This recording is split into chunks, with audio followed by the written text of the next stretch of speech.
乜事？你好，先生，你聽唔聽得明啊？聽得明少少。先生，你聽不聽得懂我這邊說什麼話呢？我係日本人啊，你哦，咁犀利啊！你你日本人你都識講粵語啊？日本人梗係識講日語啦。唔係，即係話廣東話、講白話，你識講喎，咁犀利啊！哦，你係日本人嚟㗎？我嚟咗香港12年啦。哦，你喺香港生活咗12年哦。咁係啊，你有冇嚟過大陸啊？即係比如話深圳啊，近係咪喺羅湖啊？你有冇去過深圳？去過福田啊，去過福田啊？係㗎，哦，你去福田係去做嘢啊，定係去玩去食嘢啊？去玩啊，去玩啊？係啊。你咧，你有冇去過福田啊？你去過福田？你有冇去過啊？係幾時去㗎？你有冇去過福田啊？福田我去過啊，我本嚟就係大陸啊嘛。哦，你咁去玩定係去做嘢啊？我去玩哇㗎，去食嘢喎，食海鮮喎。有邊度好食啊？我想試下啲好食嘅海鮮啊，有冇日本咁好食？你係食乜嘢海鮮啊？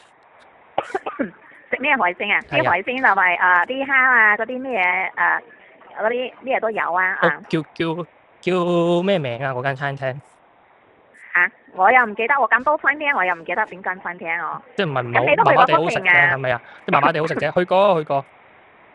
就係咯你係幾時去嘅福田？5月頭啊，5月頭呢個月啊？係啊，哦，你同邊個去？你係自己去定係同邊個去？我男朋友你係男嘅定女嘅？男㗎，你係男嘅，你同你嘅男朋友去啊？係啊。咁犀利啊！哦，你唔會歧視我㗎嗬？唔會啊，唔會，放心唔你好似會嘅。笑緊我，我冇笑，你邊度聽到我有笑咧？我冇笑啊。係咩？你接唔接受同性戀㗎？我冇接觸過呢個話題喎。我接觸佢題。咁如果你有冇細路仔啊？做乜嘢啊？冇啊，其實我咧一直諗緊同唔同我媽咪坦白。如果你咧，你個細路咧，你個仔咧，同你講媽咪，我係中意男仔嘅，你會點啊？我哋大陸，我哋中國咧係好少有呢個嘅。我就唔知係咪你哋日本就比較興咁樣咯，係咪？唔係係咪你哋日本人比較興咁樣？唔係好正常嘅啫喎，男中意男，天生中意邊個就中意邊個㗎喎。即係每個國家嘅嗰啲風俗唔一樣咯，我哋中國就唔會咁樣咯。係咩？咁大陸點㗎？大陸係咪媽媽會喜歡男生㗎嘛？係啊。咁如果咧，你即係起碼個仔我冇聽講過有咁樣，我係第一次聽你咁講㗎嘛。係真係㗎，依家好係真㗎，開放你唔講我都唔知喎。係咩？係冇錯，係啱嘅，依家係好開放啊。係啊，咁我唔夠膽啊！如果你個仔同你講媽咪，我中意男仔，咁點算啊？因為我哋中國係唔會有咁樣講嘅，我哋中國人係唔咁樣講，應該我哋大陸人係唔咁樣講。應該都會唔係，應該喎。係肯定，我哋係唔會咁樣，係肯定唔會咁樣嘅。點解嘅？因為你哋日本嘅國家同我哋中國唔一樣啊，你哋嘅開放到咁樣嘅程度，唔代表我哋中國開放到咁嘅程度嘛。即係中國唔開放啊？但係台灣都似你哋日本咁樣咯，似你講嘅咁開放咯。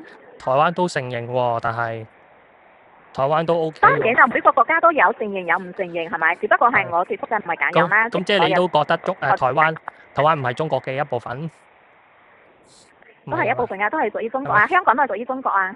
係啊。你依家喺香港個地方，佢都係屬於中國嘛。但係你又話唔承認嘅，又話大陸唔會咁嘅。我冇話唔承認啊，即係我哋大陸同你哋日本，我哋中國同你哋日本係唔一樣噶嘛，係咪？係咩？你講嘅嘢同我哋唔係啊講嘅嘢都唔一樣啊，嚇。但係咧，我男朋友係香港嚟嘅喎。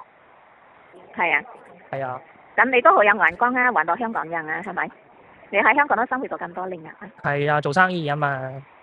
做咩生意啊？運流生意定係做乜嘢？冇啊，做講師嘅，即係教人哋 sell 樓㗎，譬如話買保險啊，跟住咧銷售技巧啊咁嘅。我都可以教少少啊。你有冇上過堂㗎？冇喎。嗱，咁你係保利集團啦，係咪？嗯。咁你嚟開始咧就話係啊，諗咧點樣 sell 樓咧，或者係 sell 個客嚟參觀旅行團啊嘛，係咪？睇樓團啊嘛，我哋唔係旅行團，係我哋睇樓團，我哋係邀團請你參加，唔係話 sell 你啊。係嘛？我哋又唔係經紀，係咪？我哋又唔係經紀，點嗱， sell 咁可你？以邀請到更加多人參加呢個睇樓團咧，係咪？咁你哋要咁我今次邀請你過嚟，你嚟唔嚟啊？你聽埋我講先好唔好？我依家我收人又好貴一堂㗎，你想唔想知先？咁會唔會阻止你賺錢㗎？我又唔會，我都想嚟睇下啦。中山啊！我驚我佔用你嘅時間阻止你賺錢。嗱，首先咧，你又要有目標客戶啦，係咪？咁你目標客戶，譬如話我啲日本人嘅，係咪啊？或者係後生仔啦，又有唔同噶啦，係咪？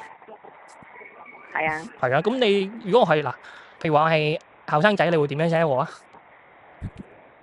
哦，無論係後生唔後生、中年、老年、老人家退唔退休，我哋都係可以邀請你參加。咁首先參加我哋活動有冇年齡限制嘅，係咪？係啊，參加活動，但我哋可以用幾招啊，譬如話我哋後生仔咧有啲換味邀請啊，用啲輕鬆潮語或者 IG 嘅風格去邀請啊，譬如話嚟我哋嘅新樓盤打卡啦，有禮物送啊，或者係啊我哋嘅後生仔啊注重生活質感同埋生活科技啊，我哋有送裝修啊，啲送裝修咧係點啊，點合乎你哋嘅審美風格啊咁樣噶嘛。我哋唔係 sales 啊，我哋唔使 sell 呢個嘅。我明。咁你哋要 sell 嘅係參加人去啲人去參加你哋嘅睇樓團啊嘛，係咪？嗯。係咯。好啦，我就想問下先生，咁你過唔過嚟參加咧？參加。係。嗯。嚟唔嚟啊？嚇，廣東話咪參加咯。我話我哋邀請你過嚟參加活動，你嚟唔嚟？嚟。點解？點解？嗱，你呢個態度就唔啱啦，呢個態度就個客都話嚟啦，係咪？個客都話嚟，咁你就應該要問佢點解。咁有時候咧，啲客咧有好多原因噶嘛，有啲人唔想講噶嘛，係咪？你咁樣追住佢咧，啲客就覺得唔 OK 啦，明唔明啊？咁你就話OK 啊，先生，咁你幾多位啊？咁樣係咪又唔一樣噶嘛？係啦，阿先生，咁你今次過嚟參加活動，你係咪同你嘅男朋友一齊嚟？男朋友啊，應該都得嘅。應該都得，咁我呢邊就幫你安排2個位置咯。好啊，係啊，係啦。我想問咧，係你未答我問題喎，我都應承咗你啦。咁我就問，咩問題咧？我就係話咧，如果我同我媽講咧，如果你個仔同你講，佢係中意男仔咧。先生，呢個問題其實我已經答咗俾你㗎啦。咁我哋大陸啊，我哋中國啊，係唔會有咁樣嘅問題㗎。咁你總有機會有㗎嘛，係咪？因為我哋從來都未遇過，邊度嚟嘅如果咧？有咧。咁我從來都未遇過，邊度嚟？咁你有冇老公先？做乜嘢啊？咁如果你老公話其實我中意男嘅，咁你接唔接受到先？因為我哋就冇咁樣嘅習俗，冇咁樣嘅風俗，冇咁樣嘅知識。有啦，中國14億。如果有我就聽講過啦，但係冇我先冇聽講過啊嘛。中國14億人乜都有啦，係咪？係咯，你有啲14億人，但係我都冇聽講過。吓？冇理由。如果聽講過，我就肯定講俾你知啊，係咪？我都冇聽講過，定講你知啊，係咪？係啊，咪呢？就係咯，所以我哋就係冇咁樣嘅習俗，冇咁嘅風俗，所以我從來都未知道似你講嘅咁嘅情況啊，係咪？冇理由㗎，我就唔信。肯定有理由啊！你哋日本咁樣唔代表我哋中國咁樣啊嘛。你係咪歧視我哋日本人先？我從來都冇話歧視日本人喎，先生係你自己講嘅喎。咁我覺得中國都有嘅，因為我男朋友就係香港人啊，係咪？咁係咪有先？香港人。你唔係啊嘛？你覺得中國唔係香港㗎？你分裂國家喎。香港、台灣佢都係中國嘅，但係我哋大陸同香港、台灣咧係唔同嘅，知道嗎？我覺得咧。就中國咧係台灣最大嘅離島，你同唔同意先？同唔同意先？先生，係咯，先生，即係話你啲收費咁貴啊，我阻止你咁多時間啊，我唔貴㗎，我係香港電話嚟嘅。係咁，你報名先啦。我幫你報名2個位。係啊，咁你寫我個名啦，寫低啦。咁你嘅名叫咩名咧？你可以 WhatsApp 發俾我啊，同你男朋友嘅名發俾我啦，我呢邊幫你報名。你幫我寫低啦。